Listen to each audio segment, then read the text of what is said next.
নমস্কার, নিউজ 18 বাংলার সকল দর্শককে নবমীর শুভেচ্ছা জানাই। আপনাদের সাথে আমি প্রিয়াঙ্কা।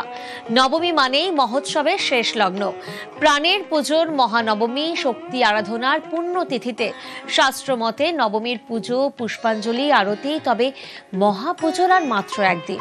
ফলে স্লগ ওভারে চালিয়ে খেলছে বাঙালি। চারদিকে একেবারে জমজমাট পরিবেশ, সেজে গুজে প্রত্যেকেই এখন মণ্ডপমুখী। আর আমার পোশাক সৌজন্য প্রিয়গোপাল বিষয়ী। জমজমাট শহর থেকে জেলা বিভিন্ন ছবি আপনাদেরকে দেখাচ্ছি আমরা সকাল থেকেই। বারোয়ারি থেকে বনেদি বাড়ি, থিম সাবেকিয়ানা, যুগলবন্দিতে শারদিয়ার বাংলা জুড়েই তাই ঠাকুরতলায় ভিড়। আর এই মুহূর্তে আমরা আসানসোলে নজর রেখেছি। আসানসোলের রাধানগর অ্যাথলেটিক ক্লাব ৭২তম বয়সে পা দিল। আর এবারে থিম সৃজন।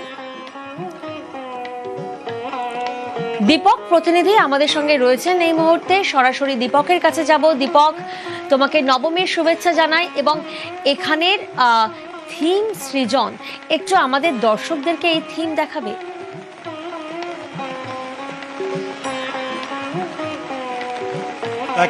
একেবারেই নবমীর শুভেচ্ছা দর্শকদেরকেও। এবং আমি এই মুহূর্তে দাঁড়িয়ে রয়েছি আসানসোলের রাধানগর অ্যাথলেটিক ক্লাবে এবং তাদের থিম হচ্ছে সৃজন। সৃজন শব্দের অর্থ হচ্ছে পরিবেশ বাঁচানোকে, পরিবেশ রক্ষা করা, তাই বার্তা উদ্যোক্তারা দিতে চাইছে। তাই মণ্ডপ তৈরি করেছে বিভিন্ন, যারা গাছের পাতা হোক বা গাছের ডাল বা গাছের ছাল তারাই ব্যবহার করেছে। এবং সকাল থেকে আকাশ পরিষ্কার থাকলেও কিন্তু বেলা যেভাবে বাড়তে থাকে তাতে কিন্তু মেঘলা আকাশ করে। এবং এই মুহূর্তে আসানসোলে বৃষ্টি, এবং বৃষ্টিকে উপেক্ষা করে দর্শনার্থীরা মাথায় ছাতা নিয়ে কিন্তু মণ্ডপমুখী।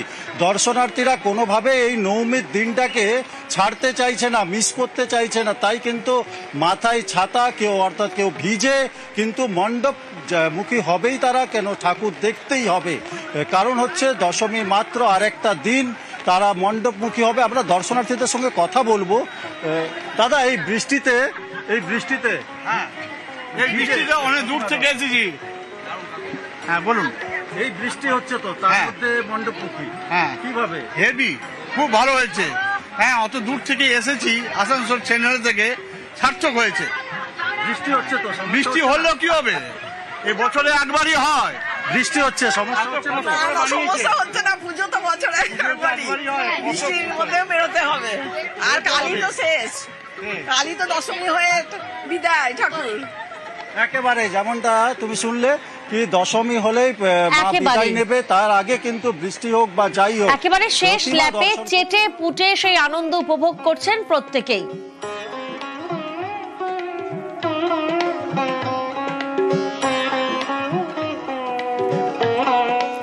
সত্যিই তো, বৃষ্টি হোক বা না হোক তাতে কি, এখন প্রত্যেকেই মণ্ডপমুখী। কারণ আজ নবমী, অর্থাৎ শেষ ল্যাপ। আর শেষ ল্যাপে চেটে পুটে সেই উৎসবের আমেজ উপভোগ করছেন প্রত্যেকেই। বৃষ্টির ভ্রুকুটি উপেক্ষা করেই প্রত্যেকেই কিন্তু এখন মণ্ডপমুখী। আসানসোলের ছবিটা আপনারা দেখলেন, আর এবার আপনাদের শিলিগুড়ির ছবি দেখাবো। শিলিগুড়ির রবীন্দ্র সংঘ, সেখানে কিন্তু যজ্ঞ চলছে, সেই ছবি আপনারা দেখছেন। নবমীতে একেবারে সময় নষ্ট নয়, সরাসরি মণ্ডপমুখী প্রত্যেকেই। পার্থ প্রতিনিধি আমাদের সঙ্গে রয়েছেন, সরাসরি পার্থর কাছে যাব। পার্থ, আসানসোলে আমরা দেখলাম সেখানে বৃষ্টি হচ্ছে এবং সেই বৃষ্টি উপেক্ষা করে কিন্তু প্রত্যেকেই মণ্ডপমুখী। শিলিগুড়িতে ঠিক কি ছবিটা?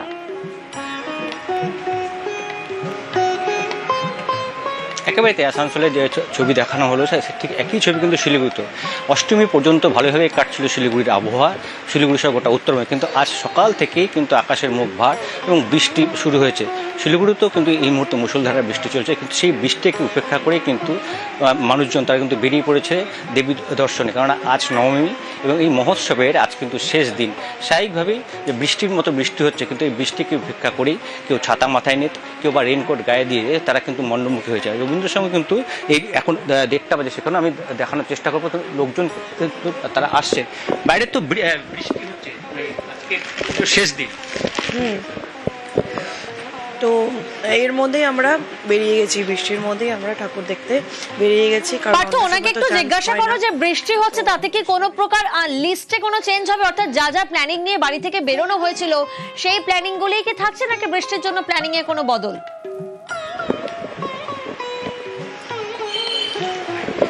বৃষ্টি হচ্ছে, প্ল্যানিং নিয়ে বাড়িতে বেরিয়েছিলেন যে একটা মণ্ডপ তো একটা মণ্ডপে যাচ্ছে, সেভাবেই যাবে না কোনো রকম চেঞ্জ হচ্ছে না সেরকম কোনো চেঞ্জ হচ্ছে না, আপাতত সব প্যান্ডেল আমরা পরিক্রমা করা হয়ে গেছে।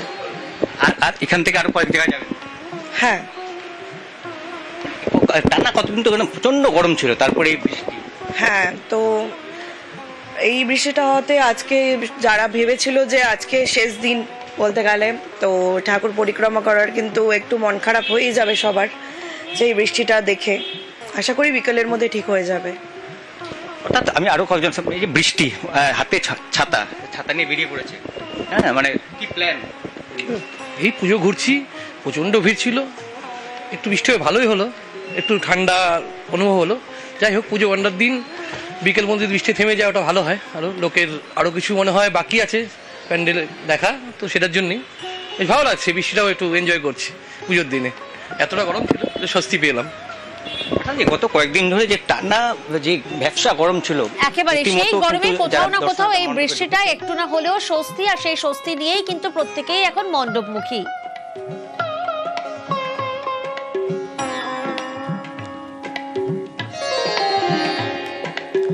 কলকাতার ছবি আপনাদের দেখিয়েছি, জেলার ছবি আপনাদের দেখিয়েছি, আর এবার একটু নজর রাখি আরব সাগরের তীরে।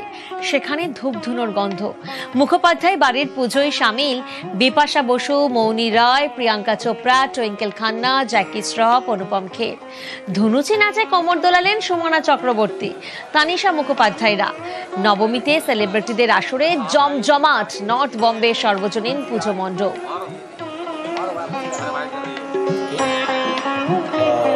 আপনাদের রিকোয়েস্ট করা হচ্ছে, যাদের যাদের পুষ্পাঞ্জলি হয়ে গেছে আপনারা কিন্তু এক্সেপ্ট করে নিন।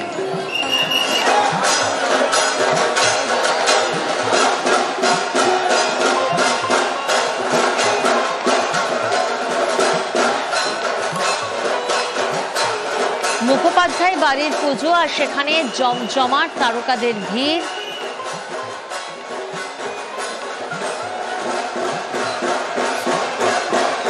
তানিশা মুখোপাধ্যায়, সুমনা চক্রবর্তী প্রত্যেকেই আসেন এবং ধুনুচি নাচে কোমর দোলান সুমনা চক্রবর্তী।